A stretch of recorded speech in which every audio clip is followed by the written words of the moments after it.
I think there are a lot of very good to elite football players in the world, but I definitely agree with Mo that Dominic is one of them. Yeah. I mean, you said last year that to play in midfield for Liverpool, you've got to score goals. Dominic's scoring more than last season. I mean, is that a way that his game's progressed? And is that something you sort of recognise? Yeah.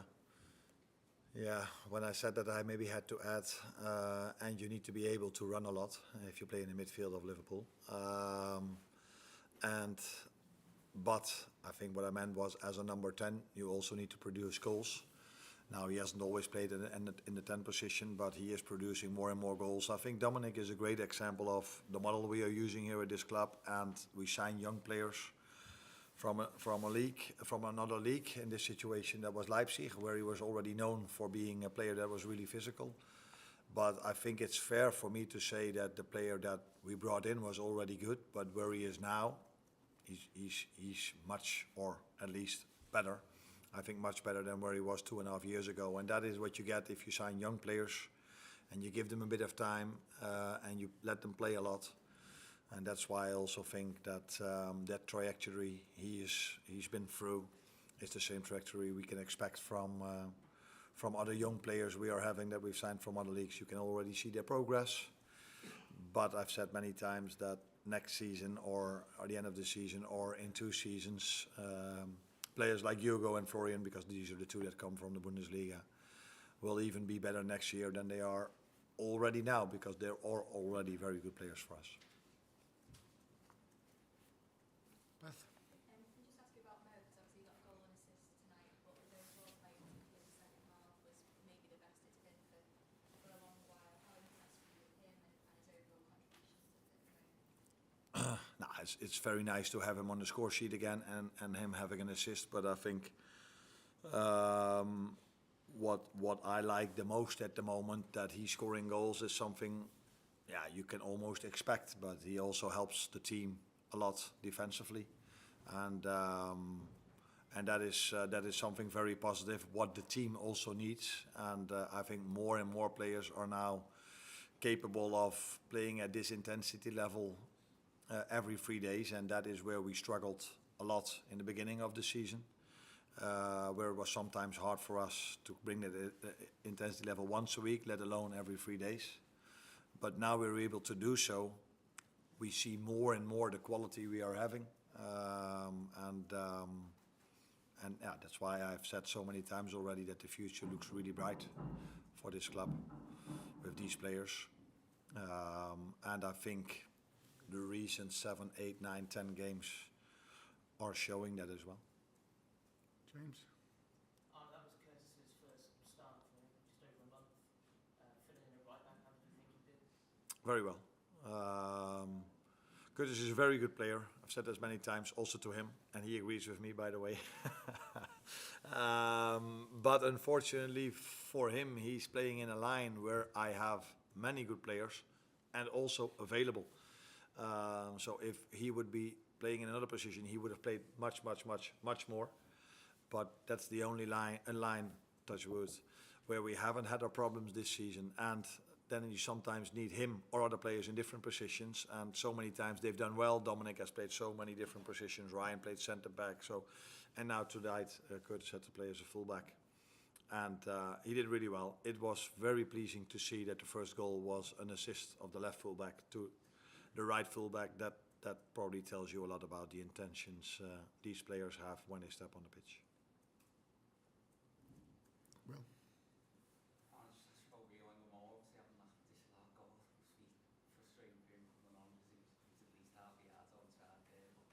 Yeah, that's the only thing that was not different compared to all the other games we played, that there was a referee decision that was not in our favor. So that has been multiple times the situation this season.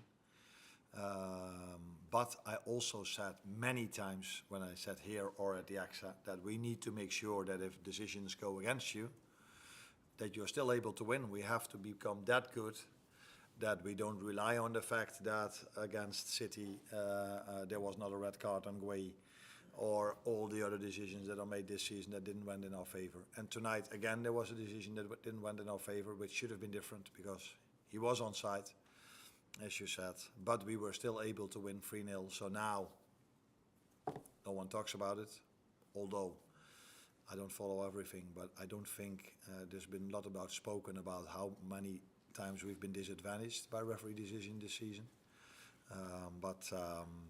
Unfortunately for him, because it would have been a nice moment for him to score a goal and for Cody to have an assist, because I think Cody played a very good game tonight as well. Adam, and last one here. Just after, how did you find the experience without VAR? I mean, it's not that you enjoy the experience at all?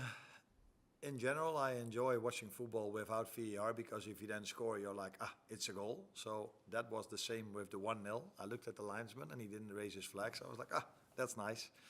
But then a few seconds later, he did raise his flag, which was correct because he was offside. And they also explained to me that he wanted to know who scored. The moment he heard it was Cody, he said, but then he's offside. So fair and good decision. I like VAR only for the clear and obvious things. And I'm not meaning red card, yes or no, for Gueye and Mo Salah, because that is, I thought it was 100-0, but I've heard people saying that they could live with that decision. So even that decision was not 100-0, 80-20, so let's stay away from that. Only go to offside, yes or no, ball over the line, yes or no. And that for the rest, the referee the game. But yeah, that's my opinion. And that's not going to happen, but that's the way I would like the VAR to be. But yeah, I think we're now so used to VAR that I would prefer to have VAR during a game, to be honest.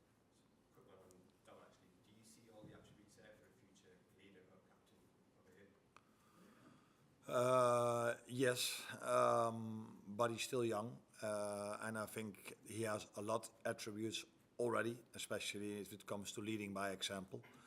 But there's still a step to make in terms of leadership, being vocal, being a voice in the dressing room, if I compare him to Virgil, which is completely normal because Virgil is 34 and has seen probably James Milner, Henderson and these players. So it's really good for Dominic that he sees Virgil as well, and that would be a next step for him to be as vocal and as loud as Virgil is. But that comes with time, I think. But for all the other things, he has a lot to become a very influential player for Liverpool, and you could call that a leader. Last one here. Water's injury is very unfortunate, and I understand this takes a long time. But how long, I mean, can he come back in this season? Is there any chance? There is definitely a chance, but he will be out for a while. But we cannot say exactly how long yet. That is sometimes that's different with every injury. Sometimes you can make that diagnosis straight away. Sometimes you need a few more days to see how things develop, and that last thing is with Wata. But he will not be in the squad next week, and he will not be in the squad next month. But we are hoping that towards the end of the season he has a chance to be there with us again. But that also depends on the upcoming days where that will lead to. Broken? Don't know yet. We don't know yet. It's the first lie I've made over here.